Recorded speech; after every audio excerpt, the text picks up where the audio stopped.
Yo, yo, yo. Test 1, 2. What's up? What's going on? Let's see here. We're at 6:01. And we got some meaty questions to get through. So Chris, why don't you go ahead and, or Chris M, why don't you go ahead and let's get going. Will do. Awesome. Cool. Thank you everyone for joining us again. If you're new, just a quick introduction on the Flaunt side. My name is Connor. I'm co-founder and CEO, and I'm joined here by Chris Miller, co-founder and CRO. But most importantly, this week, we have a guest with us, Chris Sotraidis.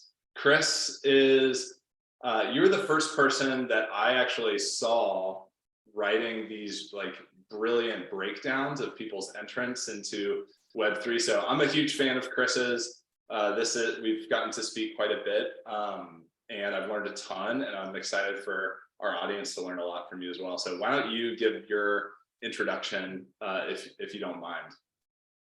Yeah, sure. Thanks, Connor. Thanks, Chris. As always, it's always fun to jam out with you guys and talk about different ideas and concepts and stuff. And yeah, regarding some of the stuff I'd written in the past, even the last few months, I wrote a lot of that content because it was things that I couldn't find online, and I had to aggregate it myself in order to understand things better. So I was like, how can I put this in a language that I will understand? And then, by consequence, it was useful to other people, which is useful. So a little bit about me. Background, I'm the co-founder of this consultancy called Immutable Labs at immutablelabs.io. It's just a Web3 consultancy that's geared towards like small to mid-sized businesses looking to explore various possibilities within Web3. I also work as a Web3 project manager at a unnamed major beer corporation that's very active within the Web3 space since last year. So additionally, I also write for that project called Spatial Awareness, which is at spatialawareness.substack.com, which is just a newsletter that gives deep dives on tech and brands entering Web3. So yeah, we know the spatial web also encompasses VR, logistics, stuff like that. So I'm trying to keep it broad and keeping it that's something that, Web3 touches so many other disciplines, and spatial web on the whole is a very interdisciplinary sort of thing. So I find that if we can, find ways to compare and contrast different things, it can be very useful for people, especially for companies, consumers, and brands. So yeah, thanks for having me today. Yeah. Very cool. And I guess, Chris, like before we dig into some rich like loyalty marketing related questions, I would just be curious, and we love to ask people this: how did you get into Web3 in the first place? Like, what attracted you to Web3, and what's kind of kept you around? Right. Yeah. I mean, up until like the beginning of last year, I, besides knowing about using Bitcoin fairly frequently and knowing about Ethereum, I wasn't like super yet into DeFi with Ethereum. So I hadn't really quite pieced together how Web3 could be used for loyalty and loyalty programs until, this year, fairly recently, especially with, NFTs becoming more popular in the second half of last year. So, I mean, like many other people, it was kind of because of the bull run of 2021 that brought, Bitcoin and the larger coin cryptocurrency ecosystem to the front of the news and everything, that kind of made me way more interested in like, what is this? So first, kind of diving into like DeFi protocols and stuff like that, and then really getting interested in DAOs and really getting interested in NFTs, and then seeing like, well, how these things are applicable to like any Web2 companies and stuff like that, which is kind of where we are now. So, I mean, I think that's really important. Like, you are adding so much value to us as people who are, also building in this space. And it was only like at early last year when you were really starting to dive in. I just think that's a useful takeaway for some of our audience who are still trying to wrap their minds around this stuff. Like, it is early, and it's never too late to start experimenting and figuring it out. absolutely. Awesome. So I mentioned a few of your sort of deep dives of brands entering the space. I think you've written about Adidas, Gucci, Nike, Coca-Cola, lots of big bellwether brands. What, in your mind, is perhaps a common thread of what those that have done it well have gotten right? Yeah. I mean, it's always, hindsight's always 2020. So, there were big brands that tried to do things that I didn't like. I'll talk about first the things that I did like. If I was going to name brands more broadly, I would go with like Adidas, Liquid Death, Gucci, Off Limits cereal's kind of cool. Definitely look that up. And Disney also, more regarding Disney's acquisitions and what they intend to do. But common threads are important because you kind of start to piece together in your head, like, well, what are they doing that actually works with Web3? Because whenever I talk about this or write about this, I always think about the attention economy, and we've got such limited time and attention that we can actually get from people, and every company and every person on the face of the earth is trying to get that attention from someone. So common threads definitely included partnering with Web3 native artists and creators to deliver things that people actually want to engage with, things that they would have otherwise purchased if the brand wasn't involved. That's major. The biggest other thing is definitely an emphasis on creating an engaging community online. Like, engagement's difficult, especially in the attention economy. So every brand wants to bring everybody wants a piece of the pie for attention. Every single company that has a consumer-facing product is vying for your attention. So the best communities online deliver value so undeniable that NFT ownership is a no-brainer. So for Liquid Death, as just an example really quickly, active community online, stable floor price of the initial PFP, like the profile picture art projects that they had, and regular community updates, weekly events, and that all leads into tangible discounts on their website and also things that are sold that are exclusively available that you have to go through a token gated process, which we can talk about. Power through Shopify and this other token gating solution called Novel to actually get to stuff. But point is, like, ownership and buy-in to loyalty programs ultimately a no-brainer. You end up saving money and you get access to exclusive events. So it's fun. Other brands are doing permutations of this, but I really like using Liquid Death as an example because it's very approachable, it's fun, and the price point for entry for people to actually engage with the brand and have something, like have a piece of the action is reasonable. It's like $100, like $150. Which I think like is a decent price point where it's not too low that it feels, and it's not too high. That's like $10,000 or like 10 ETH to get in. So it's a good example of what to do. I will say that brands that usually fail at this have a serious lack of utility offerings and struggle to keep engagement in their community behind like what I would call like vapid good morning, good night Discord channel updates and infrequent updates to things, utility that's solely focused on one particular thing. Like, oh, we've got one Decentraland store that's like some sort of proprietary metaverse that's largely dead or something like that. Consumers don't want to engage in an advertising centric metaverse. They want to have fun online, participate, feel heard. And anything that brands are doing has to be a value add to things they're already doing. Like Nike, to end your question, like Nike understands that. That's why Nike Land wasn't built in a proprietary Nikeverse. It was built in Roblox, right? People are using Roblox and like Roblox. That's why Nike decided to build it in Roblox. So, hopefully that answers your question. Yeah, I think it does. I think just like, some of my key like things I got out of that was, in community is really important, and what happens after, and a lot of the instances where people were entering, they were selling NFTs, which was kind of like the 2021 playbook. And so making sure that if you are asking people to really like invest in this sort of thing, this experience you're offering, making sure that there is a sort of robust strategy after that to engage the community and also offer, you mentioned utility, which can be a sort of word that in traditional loyalty world, it's like perks and offers, like benefits that are with your core business. So making sure that you have a compelling, list of benefits on the heels of that. That's awesome. And I assume those that have stumbled have been the ones that didn't necessarily think past the initial sale. Exactly. Yeah.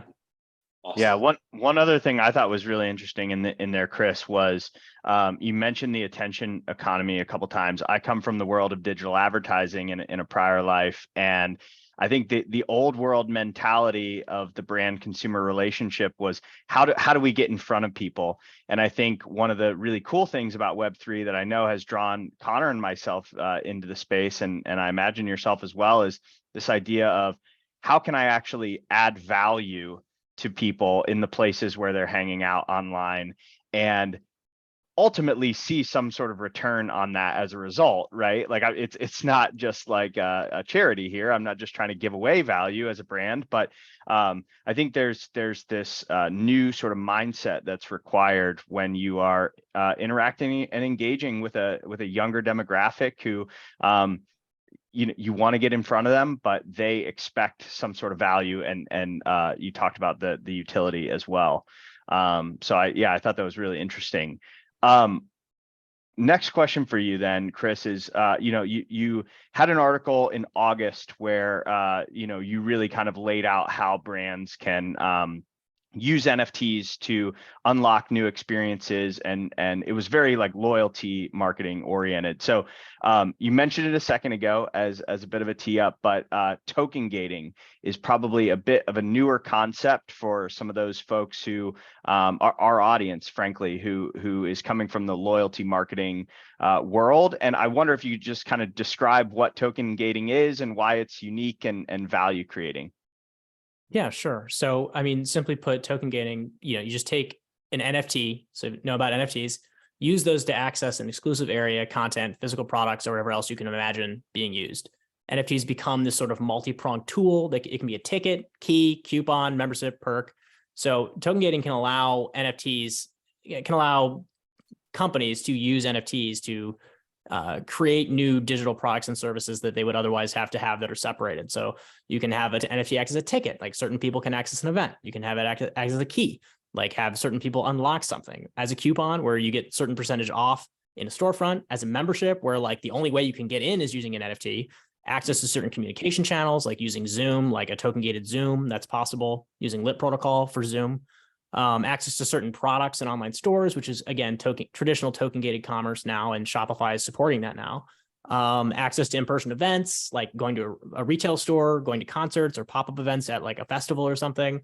Access to virtual events is major. I mean, token gating is on most nascent metaverses that are being created. Access to airdrops or future airdrops for different collections and products and some stuff that's being done, and access to future NFT releases. And then certain online meetings, which is kind of like Huddle 01 or like DAOs use, IPFS based Zoom, like webinar sort of stuff. So it's unique and it's value creating because it's multi-pronged. It can be adapted to like countless use cases and scenarios. So this, Yeah, I love that. I love multi-prongs tool. Like that is something I'm going to rip directly from that and start using in the way I talk about it. That's great. And the one of the key pieces of communication that we typically have when we're talking with loyalty marketers is this notion of interoperability, which like the multi-pronged tool of a NFT, like that, token gating Zoom, like that is a lot more challenging to do with just like a traditional loyalty program, account. Do you mind sharing any other coloring in my commentary there with any What's the coolest thing you've ever seen token gated? I can answer. That's an easy question. So the guy that made Lit protocol token gated his Tesla. So the only way to unlock it was to use an NFT. So he has a video that I don't have the link ready, but if you look up Lit protocol token gated Tesla, I think on Google, you might be able to find that, but he gives a whole rundown of how he was able to token gate that. I mean, the one last thing I'll mention is that, timed NFTs as yearly memberships is becoming something that people are talking about a lot more. There was a webinar a couple of weeks ago with Unlock Protocol that I definitely advise checking out, and we can provide a link after this. But timed NFTs as yearly memberships, it's an idea that's being floated around. So checking out Unlock Protocol, would be cool. They are kind of pioneering the whole idea of having NFTs be timed and expiring. Yeah. I'll put you had a great write up on the heels of that, so I'll put that in the chat.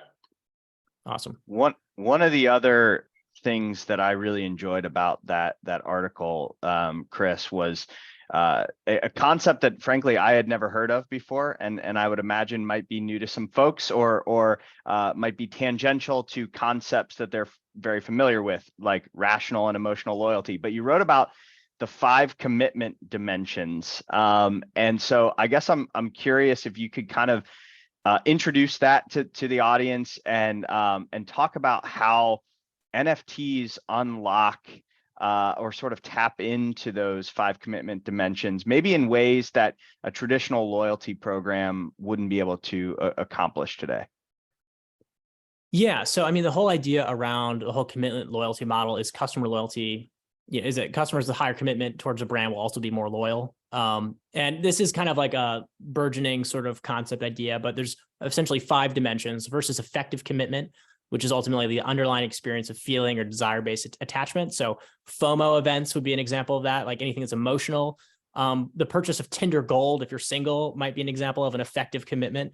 Anything you've purchased that has strong emotional ties, like purchasing a Tesla, people who are very tied to Tesla as a product and get emotional if their Tesla gets dinged. You don't necessarily need the car, but people become strangely attached to the vehicles due to their aesthetics and perceived social value. So that's one, effective commitment. The second is normative commitment. It'd be like standards and norms, especially of behavior. So a good example of normative commitment would be drinking, or fashion is a good example. Trying to fit in, trying to be perceived as normal, going out and doing things, having a sense of obligation to do something, like going into work, calling your mother, or if you have a friend that works out with you, going to work out with your friend. That's an example of a normative commitment. An economic commitment would be something that's purely commitment from an economic perspective, easy to think about. Medical insurance is a good example, because while you don't absolutely need it, you'd be in a worse off place by not having medical insurance. That is different than a forced commitment. A forced commitment is something you have to purchase. An example of forced commitment would be electricity. You have to have electricity, or you have to have internet. You don't have to have internet, but you'll be at a complete disadvantage in our society by not having it. And lastly is habitual commitment, commitment. And this is really where marketing can come in, like routine or subconscious addictive habits that tie into things like certain foods. Oh, I've always had a Netflix subscription. Obviously, I'm not going to cancel it this month.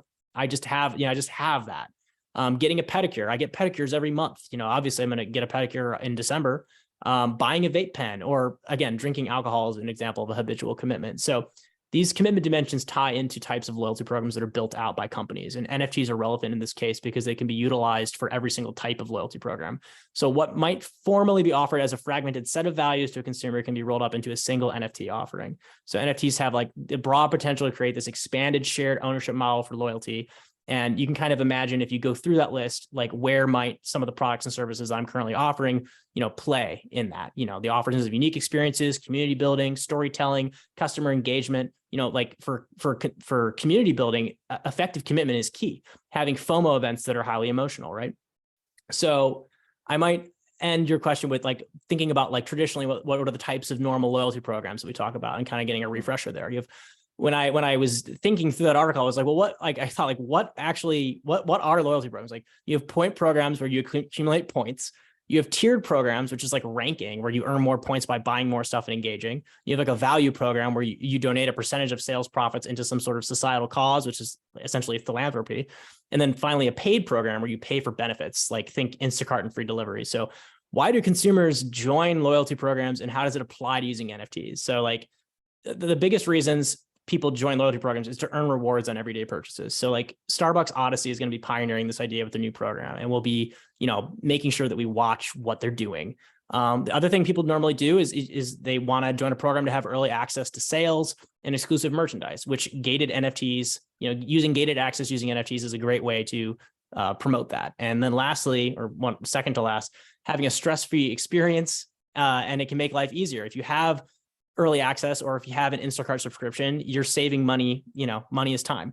And then it kind of rolls into the last point that I was going to make. It's just purely to save money. Like some of these programs just have, like there's a one like Lobster Club or whatever. Then there's Fly Fish Club, which gets you into a restaurant. But like in the case of the Lobster Club thing, which was like announced yesterday, it was like, I mean, it's just an NFT that allows you to buy more lobster than you would otherwise be allowed to buy from this like premium lobster seller, right? So if you just like, if all you care about is that, or like, they have like the premium gold package that's like $2,000 a year, like that is effectively replacing their old loyalty program. And you kind of you unlock this gated access that you otherwise would not be able to do within the e-commerce experience. So I think all that's really exciting. And especially, I think everybody needs to pay attention to what Starbucks ends up doing, because a lot of thought and attention went into their loyalty program. So watching and seeing how they're going to create this series of branded NFTs, like the ownership of which like will initiate this community membership and allow for access to exclusive experiences and perks.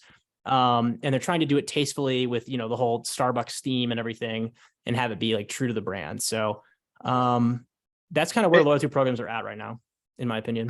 Chris, based on what you've read so far on what Starbucks is rolling out, I guess what are you most excited about? With regard to the last question that I just asked you, like, how is this different or better from their traditional rewards program, which admittedly taps into a lot of those 5 dimensions already? So I guess Yeah. I'm curious, like, in your estimation, why is Starbucks doing this in the first place? Because I think that's a question that a lot of loyalty marketers are asking, like, why do I need to do Web3? Like, what I'm doing is working. I have enough problems with it right now, maybe, but yeah, would love to hear your perspective on that. Yeah, I mean, the Starbucks program as it is already works really well. So like, as they say, don't replace what isn't broken, but they're kind of expanding on that. And I think with the usage of more of these NFTs almost as like a sticker book and acting as collectibles, it'll kind of, increase people's desire potentially to continue to collect whatever these stickers are, whatever they're doing, and kind of tie that into, almost like a Pokemon Go sort of thing. Or like, I got to go to this different, like, oh, I get a reward for going to every Starbucks. Now, think about how many Starbucks there are. If you have like a sticker book and you get invited to some exclusive event after doing stuff, it's just, it goes back to the point that I made earlier about NFTs being multi-pronged. Like, once they are NFTs, you can do anything you want with them and they become extensible, and that you've made them modular to begin with. So if I have a plan 5 years from now, I can use what I made 5 years ago and like use that as the base in the root. And that's kind of like definitely plays into how I like to think about decentralized finance. So I think that they made a good play by doing this. The emphasis is not on NFTs. It's ultimately on the community that they're trying to build and the app they're trying to build. But NFTs are just the tool that they're using to do it. Yeah, and you mentioned like how important community engagement is. And today, Starbucks rewards members aren't connecting with one another. And on one hand, Right. I've heard some people say, well, do people, when I go to Starbucks, I don't want to talk to anybody else. But when you look at Reddit and the number of people that are connecting over coffee, like that, it's a different story. There's millions of people that are communicating with one another. And so, yeah, I totally am with you. I'm watching it, I'm rooting for it, and really excited to see how they execute. So now I'm going to ask you to look towards the end of 2023, a little over a year from now first. How do you think NFTs, and I know you write, encompassing the metaverse, AR, VR, all of this. How do you think that NFTs, Web3, and the metaverse is going to be weaved into loyalty strategies from a little over a year from now? Yeah. So loyalty, I'll first start with the next year for 2023, like end of 2023. I mean, we know that NFTs, whenever there's an oscillation in the market, become more or less synonymous with scams, cash grabs, fraud, stuff like that. But we got to understand those sentiments will oscillate, and like the Web3 primitives that people talk about, like soul-bound tokens, physically backed tokens, non-fungible tokens, are going to be ending up as the backbone for some of these Ethereum-based loyalty services in the very near future. That's what's happening with Starbucks. So as conditions continue to normalize and the market self-corrects, like we will probably see increasingly sophisticated and genuinely unique NFT and metaverse projects coming up, like using NFTs for gating for restaurants. I think that'll be something bigger. There are definitely restaurants in New York that you like straight up cannot get a reservation for. There are, decent use cases for that. And the idea of being able to rent NFTs or rent membership is not something that, people have given too much thought of in the past, but country clubs are a good example too. Like LinksDAO is a good example of, like, what if I want to rent my NFT for a week to somebody that I trust, and there's like, you sign a contract over and have them have it for a week while they're in the town that you live in and be able to use it. So there are NFTs will allow memberships within the next year to become more flexible, but the ones that'll be notable that will be like, oh, that was interesting, are going to be ones that are genuinely different. Like they're going to be, some of them are going to be weird, some of them are going to be cool, but like in the case of the lobster one, like it catches people's headlines because it's like, oh my gosh, like kind of cool, right? Like, so that's what I'm focused on. Like, what are the more unique scenarios for traditional businesses? Like, we can get more into like what I think people should do, but I mean, so in the next 5 years, that's a little bit more broad. When I think further down the line for next 5 years, I see more of a coalescence and merging of a lot of these technologies that we're seeing, like particularly with extended reality, VR, AR, blockchain technology. But brands are going to increasingly meet consumers where they are, and where they are is online, right? So like online entertainment is massive. Esports is massive. We expect to see more brand partnerships with video game companies. Like the changes that are going to come with VR are going to create this new immersive landscape for brands to build in. And we're not 100% sure where that is yet because it doesn't exist. So in the next 5 years, brands need to be like keenly aware of where consumers are and how are they spending their time, and be willing to adapt and have an open mind for the changes that'll come in 2020. So, I truly think that tools like Discord will probably continue to proliferate and become more popular. Any tools that are essentially a cross between chatting and forums are going to be increasingly utilized by brands. And there's going to be more of a push away from traditional social media. And ideally, in my mind, in the next 5 years, more of a push towards decentralized projects like Dorsey's Blue Sky, Farcaster, Lens Protocol, Mastodon, and these other tools that are outside of the norm and kind of breaking away from this idea that there's a select few companies that are owning social media, and that there are plenty of other like literally identical versions of Twitter that exist that are free from a lot of the, big brother stuff that we don't like. So we hope that consumers will begin to see and value their participation within social media as something that they actually want to be compensated for. And then brands will, probably, change because of that. So the value of consumer data is massive. And, everybody's seeing some of the increased awareness, the cons for traditional Web2 data, and a push towards new applications that are, that the push towards new applications should be because they're genuinely better. And so my concern for, 2027, 2030 is people will move towards these new applications once they are genuinely better. Yeah. And there has to be an extreme dislike of how things are already operating. I have a few more points I'll mention. Like, I really think that transferable user profiles are going to become extremely popular. This is something I touched on in one of my articles about SIWE, or sign in with Ethereum. So in that article, I just kind of talked about how, if people are going to be using Ethereum as the base for their sole identity online, then everything else will follow them. And that's like a new form of like Web3 cookies, right? Where like you have this singular identity and that follows you. That's similar to TBDEX. That's similar to Dorsey's, like the project that's being made on Web5, like Zion, where you have a decentralized, a DID, like it's a decentralized identity. It sounds like decentralized identity disorder, which is not a real thing. Maybe it will be in 10 years once this technology exists. But so sign in with Ethereum and having like a single user profile that travels between companies. Like, okay, like here's me, and then here's Coca-Cola and Adidas and all these other companies. And like, I think what's going to happen is brands are going to adapt to that by having cross promotional stuff between different meta content that's shared. Like you are the nucleus of how brands are engaging with you, and not where you just randomly go to websites.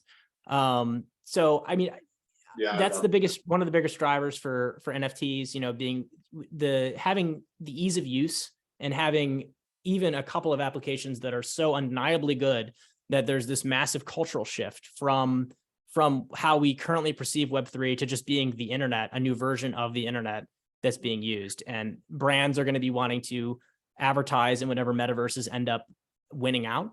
And so like my biggest thing there is like, for brands, like follow video games and how people are actually spending their time. Don't try to build some sort of proprietary metaverse where it's like the Coca-Cola verse, where like you earn like Coca-Cola points. Like that will never work ever. I think that what will work will be like having promotional stuff, like having a skin in Fortnite, like scan a Coke, get a wearable in Fortnite or something. I could go on and on, but those are my biggest bullet points for the next 5 years for this topic. Yeah. Very, very cool. Well, we are coming up on time here, Chris. First of all, just thank you for joining. This was amazing. I always learn something every time we chat.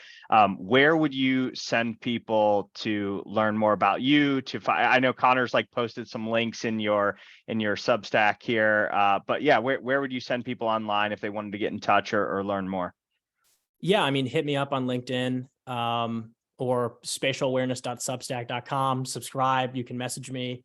You can always reach out to Immutable Labs at immutablelabs.io. Yeah, those are the easiest places to find me. Awesome. Well, thanks again, Chris. This was fantastic, and enjoy the rest of your night. Yep. Yeah, you guys as well. Thanks for having me on. Thanks, everyone. Yep.